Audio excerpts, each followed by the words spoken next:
Asmin Sweets and Snacks Christmas Collection 2025 Nuts Collection Christmas Bouquet Gift Hamper. Order now, all India delivery. www.asminsweets.com.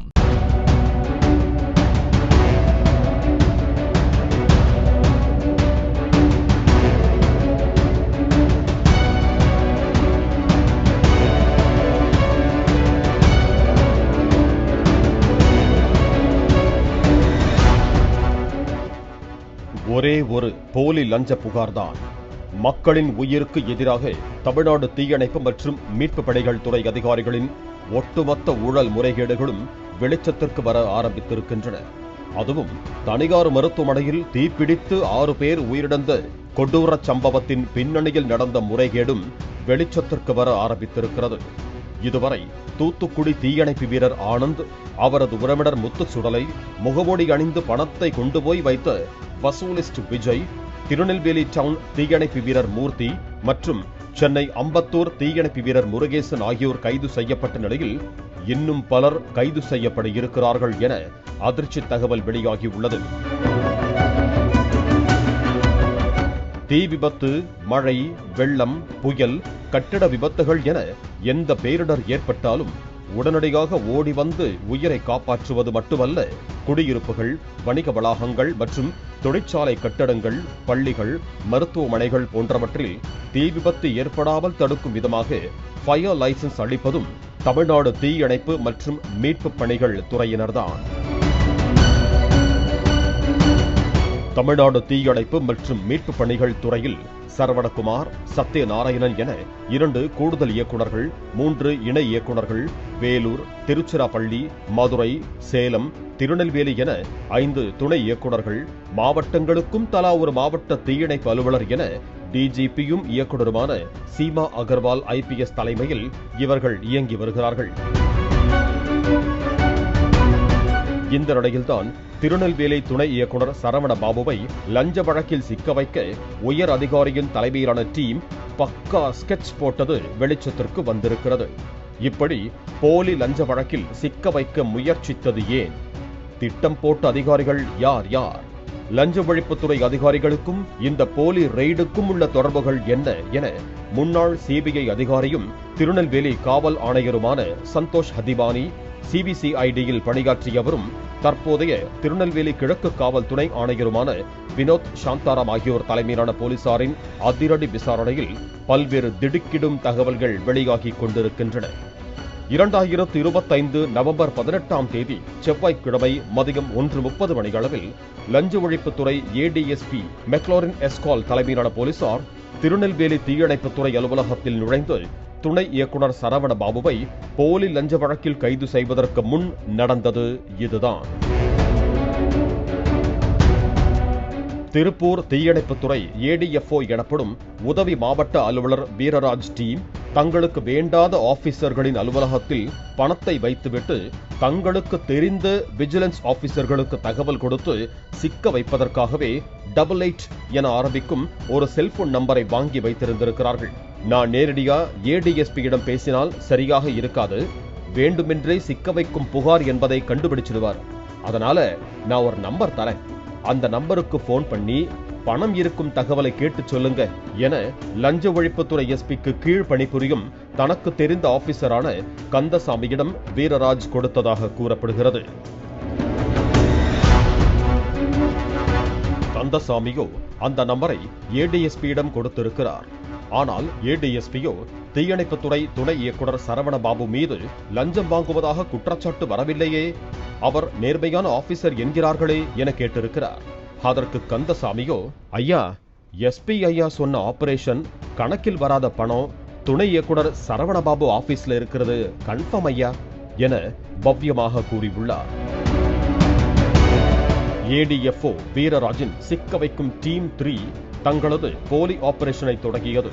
அதாவது வீரராஜின் left ஹேண்டான Thoothukudi தீயணைப்பு வீரர் ஆனந்திடம்தான் அந்த போலி ஆபரேஷனுக்கு பயன்படுத்தும் forgery cell number இருந்துள்ளது. அவர் பேசினால் மாட்டிக்கொள்வோம் என்பதால் தனது உறவினர் சகோதரனான முத்து சுடலையை வைத்து லஞ்ச ஒழிப்புத்துறை ADSPயிடம் பேச வைத்திருக்கிறார் தீயணைப்பு வீரர் ஆனந்த். முத்து சுடலையும் யாரடி நீ மோகினி படத்தில் தனுஷுக்கு உதவ நயன்தாராவிடம் பேசும் கருணாஸை போல ஒரு வழியாக தகவலை கூறியுள்ளார். பிறகு 18ஆம் தேதி 10 மணி அளவில் திருநெல்வேலி தீயணைப்புத்துறை அருகில் உள்ள குலவணிகர்புரம் ரயில்வே கேட் அருகே ஆனந்தும் முத்து சுடலையும் ஓவர் என இன்ஃபர்மேஷனை கொடுத்தபடி துணை இயக்குனர் சரவண பாபுவை சிக்க வைக்கும் பேரார்வத்தோடு காத்திருந்திருக்கிறார்கள். 1:30 மணிக்கு திருநெல்வேலி தீயணைப்புத்துறை அலுவலகத்தில் ADSP தலைமையிலான லஞ்ச ஒழிப்புத்துறை போலீசார் உள்ளே நுழைந்ததும் பணம் சிக்கவில்லை. பிறகு ஆனந்தின் உறவினர் முத்துச்சுடலை சொன்ன தகவலின் அடிப்படையில் கபோர்டில் இருந்து கட்டுக்கட்டாக 500 ரூபாய் நோட்டுகளை பறிமுதல் செய்ய ஆரம்பித்தனர். கிட்டத்தட்ட 2,51,000 ரூபாய் கணக்கில் வராத பணத்தை பறிமுதல் செய்தனர் லஞ்ச ஒழிப்பு போலீசார். கந்தசாமி தான், நீ கொடுத்த இன்ஃபர்மேஷன் கரெக்டியா, ஆபரேஷன் சக்சஸ் என உற்சாகமான போலீசார் தீயணைப்புத்துறை துணை இயக்குனர் சரவண பாபுவை ரவுண்ட் அப் செய்தனர். பிறகு தொடர்ந்து வந்த ஊடகங்களும் வீடியோ போட்டோக்களை எடுக்க ஆரம்பிக்க பரபரப்புக்குள்ளானது தீயணைப்புத்துறை அலுவலகம். அதிர்ச்சியில் உறைந்து போனார் துணை இயக்குனர் சரவண பாபு. நேர்மையான ஆபீசர் என பெயர் பெற்ற துணை இயக்குனர் சரவண பாபுவின் அலுவலகத்தில் கணக்கில் வராத 2,51,000 பணம் கட்டுக்கட்டாக இருந்தது எப்படி? வீரராஜின் பணம் வைக்கும் டீம் 2 ஏற்கனவே இந்த வேலையை பார்த்திருக்கிறது. ஆனால் திருநெல்வேலி தீயணைப்புத்துறை அலுவலகத்தில் 17ஆம் தேதி இரவு பணத்தை கொண்டு போய் வைக்கும் காட்சியானது எதிர் வீட்டு CCTVயில் பதிவானது 20ஆம் தேதி வியாழக்கிழமை கிடைத்த பிறகுதான் இந்த லஞ்ச புகார் யூ-டர்ன் எடுக்க ஆரம்பிக்கிறது. ஆனாலும் CCTVயில் முகமூடி அணிந்திருப்பது யார் என்பதை உடனடியாக கண்டுபிடிக்க முடியவில்லை. இந்த நிலையில்தான் டீம் 3 வசமாக சிக்குகிறது. அதாவது லஞ்ச ஒழிப்பு துறைக்கு போலி புகார்களை கொடுப்பதற்காகவே வைத்திருந்த அந்த நம்பரில் இருந்து பலருக்கும் தகவல் கொடுக்க ஆனந்தும் முத்து சுடலையும் முயற்சிக்க அந்த நம்பருக்கு பல நாட்களாக ரீசார்ஜ் செய்யாமல் இருந்ததால் அவுட் கோயிங் காலுக்காக ரீசார்ஜ் செய்ய வேண்டிய கட்டாயத்திற்கு ஆளாகி இருக்கிறார்கள். உடனே எச்சரிக்கையாக செயல்படுவதாக நினைத்துக் கொண்டு தனது கிராமத்திற்கு போன் செய்த முத்து சுடலை அவரது நண்பனிடம், மச்சி இந்த நம்பருக்கு 50 ரூபாய் ரீசார்ஜ் பண்ணி விடுறா, அர்ஜென்டா என கூறியிருக்கிறார்கள். ஒரு ஃப்ரெண்டுக்கு இதை கூட செய்ய மாட்டேனடா, உடனே பண்றேன்டா என அந்த பகுதியில் உள்ள ஜெராக்ஸ் கடையில் இருந்து ரீசார்ஜ் செய்திருக்கிறார் அந்த உயிர் நண்பர்.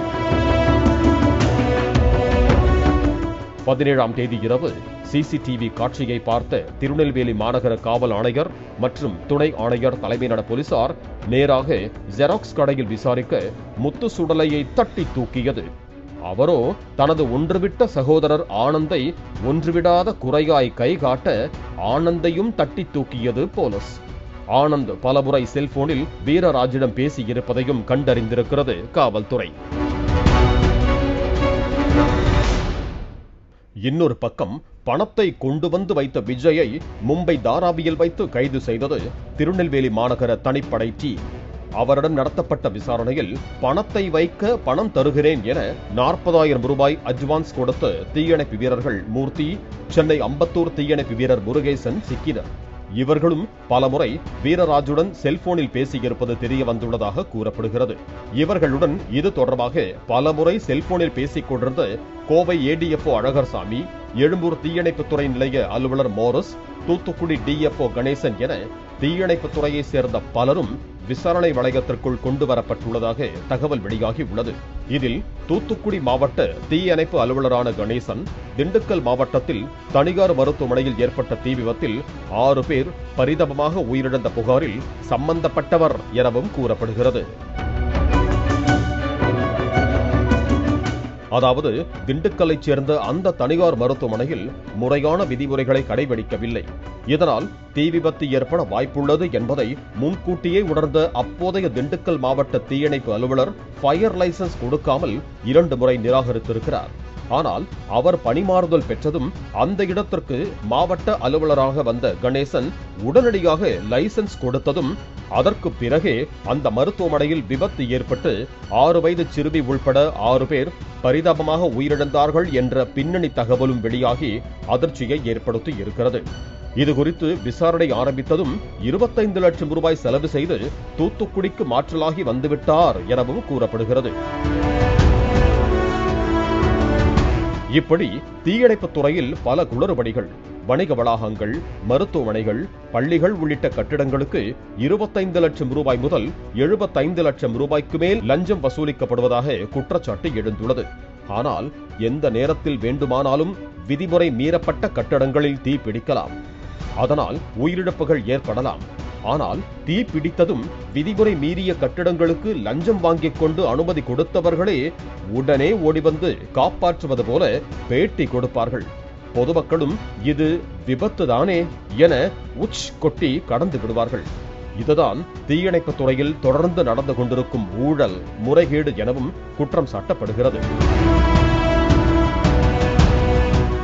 இந்த நிலையில் சிக்க வைக்க பணம் வைக்கும் டீம் 2, சிக்க வைக்க லஞ்ச ஒழிப்புத்துறைக்கு தகவல் கொடுக்கும் டீம் 3 என 2 டீம்கள் சிக்கி போலி ஆபரேஷன் ஃபெயிலியர் ஆனதால் மைக் 1, மைக் 2, மைக் 3 என்பது போல வீரராஜ் தலைமையிலான டீம் 1 சிக்காமல் இருக்க என்ன செய்யலாம் என ஆலோசனையிலும் பதற்றத்திலும் இருப்பதாக கூறப்படுகிறது. நாகர்கோவிலில் DFO எனப்படும் மாவட்ட தீயணைப்பு அலுவலராக சரவணபாபு இருக்கும் போது தீயணைப்புத் துறையில் பணம் பெற்றுக்கொண்டு கட்டிடங்களுக்கு போலியாக தடையில்லா சான்று வழங்கியிருப்பதாக புகார் கொடுத்திருக்கிறார். சென்னையில் உள்ள உயர் அதிகாரிகளுக்கும் இதில் தொடர்பு இருந்துள்ளது. இதனால் இதில் தொடர்புடையவர்கள் கஷ்டப்பட்டு தப்பித்ததாக கூறப்படுகிறது. மேலும் தங்களுக்கு தெரிந்தவர்களுக்கு விதிமுறையை மீறி இருந்தாலும் ஃபயர் லைசன்ஸ் கொடுக்கச் சொல்லி பரிந்துரை செய்ததாகவும் அதற்கு சரவணபாபு மறுத்து வந்ததால் பலரும் இவர் மீது கோபமாக இருந்ததாகவும் கூறப்படுகிறது. இதற்காக பழிவாங்கவே வீரராஜ் டீம்கள் அமைத்து செயல்பட்டதாக தகவல் வெளியாகி உள்ளது. வீரராஜ் எங்கெங்கெல்லாம் இருக்கிறாரோ அவருக்கு பிடிக்காத ஆபீசர்களை ஏற்கனவே இப்படி சிக்க வைத்திருக்கிறார் என்ற குற்றச்சாட்டு உள்ளது. லஞ்ச ஒழிப்புத் துறையின் கேம்பில் பணிபுரியும் கேம்ப் கிளர்க் கந்தசாமியின் செல்போனும் பறிமுதல் செய்யப்பட்டு விசாரணை வளையத்திற்குள் உள்ளதாக கூறப்படுகிறது. வீரராஜ் சிக்கினால் அவரது வாக்குமூலத்தின் மூலம் சென்னை தலைமையகத்தில் உள்ள மெயின் கேங் லீடரான அந்த உயர் அதிகாரியும் சிக்குவார் என தகவல் வெளியாகி உள்ளது. முந்தைய இரவு பணம் வைக்கும் CCTV காட்சி வரவில்லை என்றால் துணை இயக்குனர் சரவணபாபு கைதாகியிருப்பார்.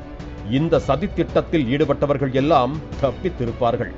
லஞ்சம் வாங்கும் போது ஒருவர் கையும் களவுமாக பிடிபடுவதில் லஞ்ச ஒழிப்பு அதிகாரிகள் மீது எந்த சந்தேகமும் பட முடியாது. அதுவே அலுவலகத்திலோ அவர்களது வாகனத்திலோ வீடுகளிலோ கணக்கில் வராத பணம் இருக்கிறது என புகார் வந்தால் அது எதனால் வந்த பணம், எப்படி வந்த பணம் என்பதை தீர விசாரித்த பிறகே அந்த அதிகாரி மீது நடவடிக்கை எடுக்க வேண்டும் என கோரிக்கை எழுந்துள்ளது. Aswin Sweets and Snacks Christmas Collection 2025 Nuts Collection Christmas Bouquet Gift Hamper. Order now, all India delivery. www.aswinsweets.com. Play Store மற்றும் App Storeல் இருந்து பாலிமர் செயலியை QR கோடு மூலம் பதிவிறக்கம் செய்யுங்கள். செய்திகளை உடனுக்குடன் பெறுங்கள்.